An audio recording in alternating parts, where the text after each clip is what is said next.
This is the fifth and the last video explaining colors of rainbow, and in this video I will explain the last remaining two paragraphs of this short story. Not me alone, something has gone awry with you also. Papaji replied to his wife that I'm not only the one who gets angry very quickly, something is also wrong with you these days. If you find it difficult to cope up with all this, you should have asked your father to marry you into a well-to-do family where you could get a bag of rupees every day. If you cannot manage things here, as they had a shortage of money, and that's what his wife was complaining about over and over again, and that's what they had argued, and in reaction Papaji had left home. Papaji said to his wife that you shouldn't have married me then, you should have instead married into a well-to-do, into a rich and prosperous family.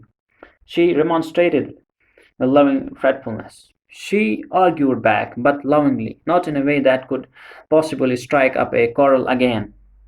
All right, now come and have your food. Okay, it's all okay now. Come on and have your food.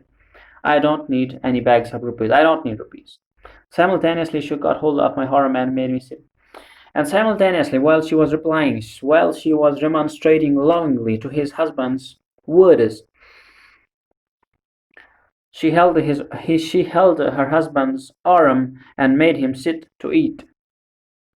I had already eaten and had no appetite. As we have seen in the previous paragraphs that Papaji had ate outside, so he had no appetite. She had no place for more food. But I could not hold before this remonstration. But he could not hold before this loving behavior of his wife. My fortification had been breached. His defense. His fortification here means his manly pride, that he kept up, that he was trying to still keep up. His honor has been breached. I washed my hands and broke a morsel of chapati, and he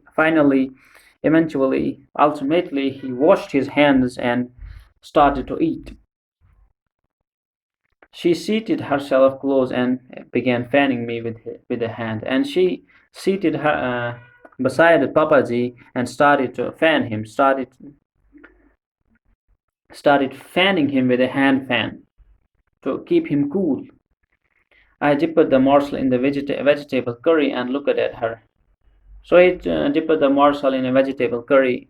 Curry is a type of dish, South Asian dish that we make in our homes, and this is simply that we cook. We cook meat, or we cook any other sort of vegetables. We add spices, and that makes up a curry. She appeared to me like the incarnation of Sita, and she appeared like the human form of Sita. Sita is the goddess of Hindus. My hand holding the morsel automatically moved towards her mouth instead of mine. So as Papaji was eating, she was about to take a morsel to his mouth, but it automatically went towards his wife's mouth. She pushed my hand back to my mouth and said, "Oh, now eat." And she pushed.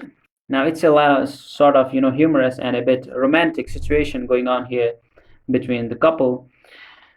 And she pushed his hand back. "No, I don't wanna eat. You eat," lovingly.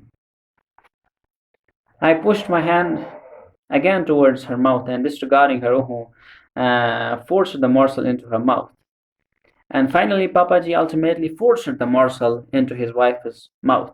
She grasped not only the morsel but also my finger, and with her teeth, and then howled in pain. She ate the morsel and also pressed it with his teeth upon the Papaji's finger. And the Papaji howled. Papaji, little bit shouted with pain.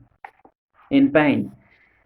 She released my finger instantly and said in panic, "Quiet, the kids will be awakened." Then both of us burst into laughter.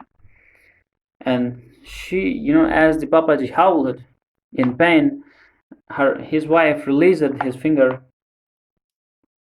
instantly, quickly, and said in panic and said rushingly that, "Quiet, please, quiet.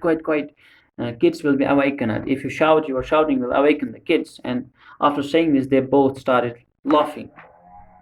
The next morning, when my wife brought tea to me, Munni was waking up busy. And the next morning, when his wife brought him tea, Munni was waking up busy. "Get up, Bittu. See, Papa and Papa and Mummy, who were cross with each other, are friends again and are talking to each other. So the kids were also happy with their, with when once they seen their parents talking in a good mood with one another. We both laughed. Half an hour later, when I was having my bath, I heard Moni saying, "Aha, Bitu, there's a saying of Gudda Gudi in the sky." And Bitu was saying, "Yes, Moni, but its colors are brighter today." And when the Papaji was bathing in the morning, Muni was saying to Bitu that there is the saying of Gudda Gudi again. The rainbow has arrived again in the sky, and today it is brighter because it reflects the situation between their parents actually, because they were because their argument had settled down and they were happy with each other, and that brought the brighter color in the rainbows.